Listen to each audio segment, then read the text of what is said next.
Hello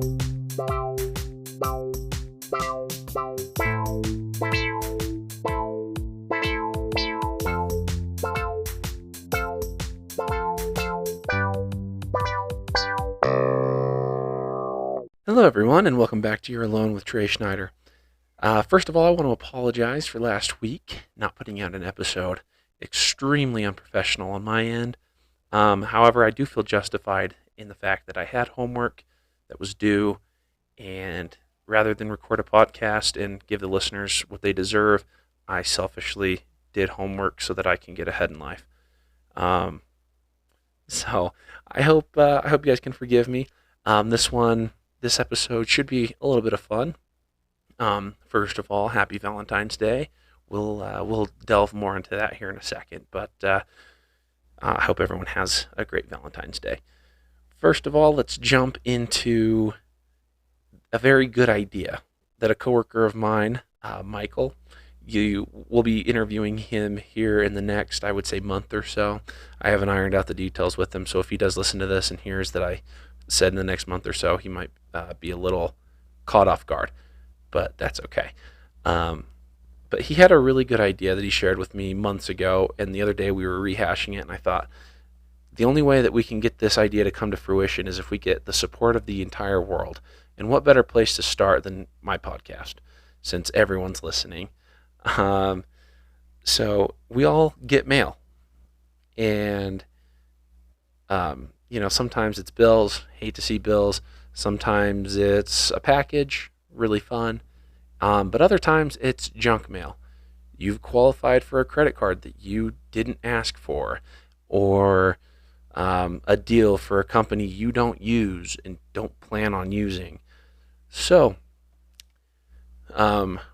this idea is to make the Postal Service come crashing down, as they are the providers of this spam.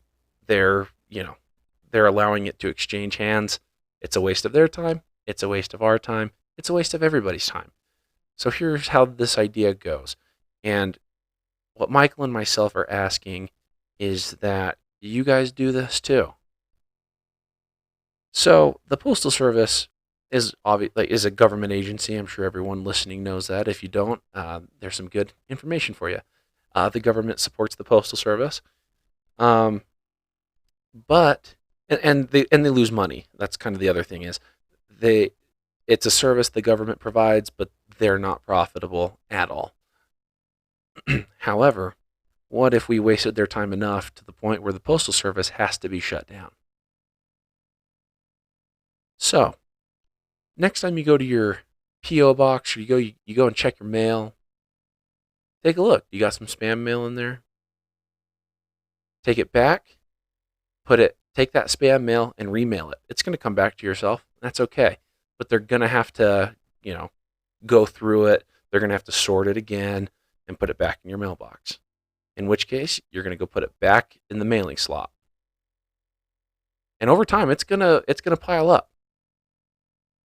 And eventually, the Postal Service is going to drown under the weight of all the spam mail, to the point where either the Postal Service goes out of business, essentially the government shuts it down, in which case UPS and FedEx and other shipping companies, I don't know if there's any other besides those two, they go out of business.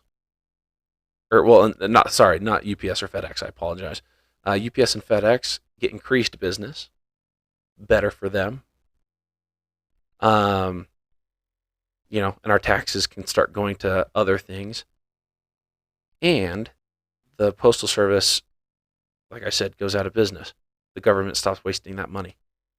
Now, the alternative to that is that the government then goes to these companies and says, you can't send spam mail anymore. It has to be directed to the person. It has to have their name. They have to have requested mail from you in order to mail. In which case, spam mail is now gone. And unfortunately, this doesn't really work for emails. So we'll have Michael on and see what his idea is for spam emails. But for now, spam mail, just regular mail, That's how we're going to get rid of it. And I need your guys' help. So starting tomorrow, when this comes out, or today when you're listening to this, remail your spam mail. I've already done it. I took some spam mail, dropped it off in the mailing box at the post office. So let's bring them down. USPS, horns down. This last Sunday was the Super Bowl, and it was a great game. You had the Kansas City Chiefs, who struggled all year, going up against the San Francisco 49ers, a team that dominated but also really struggled in some parts. But two teams that, overall are just very good. The San Francisco 49ers with their high caliber offense that could score on anybody at will. And you have the 49ers, which are creating this dynasty behind the arm of Patrick Mahomes. You've got Travis Kelce, Andy Reid. It's hard to bet against those guys. A lot of people said, oh, it was boring, it's slow. I really liked it. As a football fan, you had good offense. I mean, both teams scored in the 20s, but you also had, good defense because a lot of shutouts, a lot of turnovers, a lot of fun both ways. Records broken for longest field goals. I mean, it doesn't get better than that. My favorite part, and I'm not going to spend a whole lot of time because I already have, Taylor Swift and her hopefully soon-to-be husband celebrated, and everybody was so upset. Oh man, the 49ers let us down. America lost today. And the only thing I have to say is the game was about 5 hours. It started at 4:30, ended at about 9:30 Arizona time. And I saw the statistic the other day that came out that Taylor Swift was on screen for 54 seconds of the Super Bowl. So if you're upset with her, you're gonna let less than a minute out of 5 hours dictate your feelings. You're a loser. Charles Barkley said it best. You're a loser. I'm sorry. Hopefully you don't take offense to that, because if you do, then you really are a loser and maybe should rethink your life. But just know that it's not that serious, man. It's not that deep. So I want to get into a couple things that are in, a couple things that are out this week in my life, because I know that everyone's itching to know. And the main reason I'm sharing this is hopefully you guys will be interested in the things that are in, and I can share these things with you. And if they're not, then that's okay. Things that are in: cheesy spaghetti. Great recipe, man. So good. You've got the baby Bella mushrooms. You've got chicken if you add it. This time we didn't, but the chicken's always good. And those of you that are thinking, cheesy spaghetti, that's gross. There's no red sauce. The sauce is like an actual cheese sauce. It's closer to like mac and cheese, but it's not even mac and cheese. It's just so good. But it's so good. Anyways, that's in. Ate that this weekend. Loved it. If you want the recipe, reach out. I'll share it. It's so easy. It's all in your Instapot. And it takes like prep time to on the table, 30 minutes, maybe.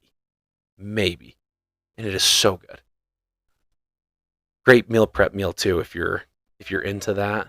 I don't know if it's actually healthy or not, but it's very good next day warmed up kind of deal. So good. Another thing that's in podcasts, not mine. I've been kind of not feeling my own podcast episodes lately, but I've been listening to a lot of Trey Kennedy's Correct Opinions, Jake Triplett and Brad Ellis's Ghost Runners podcast, as well as James Petrogallo and Jimmy Wisman's Small Town Murder. So good. Daniel Tosh's Tosh Show, great. I recently started listening to Nate Bargatze's Nate Land podcast, so good. Let me get into my phone here and see if I've been listening to anything else. I don't think I have been. Oh, I have been listening a little bit to New Heights with Jason and Travis Kelce. Not a whole lot. One that I need to get into is Insanely Chill and TMG. I've listened to very small amounts of theirs and I love it, but I already listened to a lot of podcasts. So They're kind of my fillers when I've caught up on everything else, but very good. Another thing that's in, let's see my music. What's going on here? Boy Genius. Wow. My wife has loved Boy Genius. I don't even know if she knows this, so she'll probably figure it out when she listens to the podcast, if she does. Um, but Boy Genius, The Record, great album. You've got my three favorite songs from them all come from the record. True Blue is my favorite from Boy Genius. Satanist and Not Strong Enough, just so good. Another one, Billy Joel's new song, Turn the Lights Back On, performed it at the Grammys. So good. So good. Yeah, that's what's currently in. Currently out, Matt Rife. I don't even know if he's currently on for anybody, or currently in for anybody, but just not into him. Shane Gillis is kind of in that boat for me. I think that they can be funny. I've laughed at some of the things they've said, but for the most part, not really into their comedy at the moment. Another thing that's out. I know that this sounds like a stupid like New Year's Gen Z like Instagram story, but that's okay. Out, not reading for me. I'm not really a reader. I used to be really into it when I was in school, and you had to take the accelerated reader tests. But since I've been married, I didn't read at all. And right before the Ballad of Songbirds and Snakes came out, I read that book. So good. Can't wait to see the movie. Waiting for it to come out. And I recently started Matthew Perry's memoir. I actually bought it before he died, like months, maybe even a year before he died. And I didn't read it. I just kind of like threw it on my shelf, and I was like, I'll read it someday when I'm 55. But I started reading it. He, obviously he's a very funny guy. You watched Friends, and what was that other one he was in that I really liked? The one with him and Zac Efron. And everyone's screaming it at me right now. Unfortunately, I can't hear you. I keep wanting to say 13 going on 30, but it's not it. Anyways, 17 again. 17 again. There it is. Found it. Great movie. Very funny. But to read a book where he's sharing his challenges and the things that he went through, and how hard a lot of things were for him. And I won't lie, like, I know that a lot of people are probably like, oh, I don't feel bad for him. He made so much money and everyone loved him and stuff. And it's like, that's true. Like but he talks about a lot of the pressure he felt being Chandler and being the funny guy that everybody knew. And not that I've ever been that for anybody, but I've tried to be that, and just the pressure that I felt to be funny to my small circle of family, friends, like that felt like a lot. And, I can't imagine being that for a country, essentially, for an entire industry of entertainers, to be that funny guy and always have to be on. And I couldn't imagine. But that's currently in. I love that. Still reading it, but so far I rated a 10 out of 10 so far. So yeah, let's get into the Valentine's Day special portion.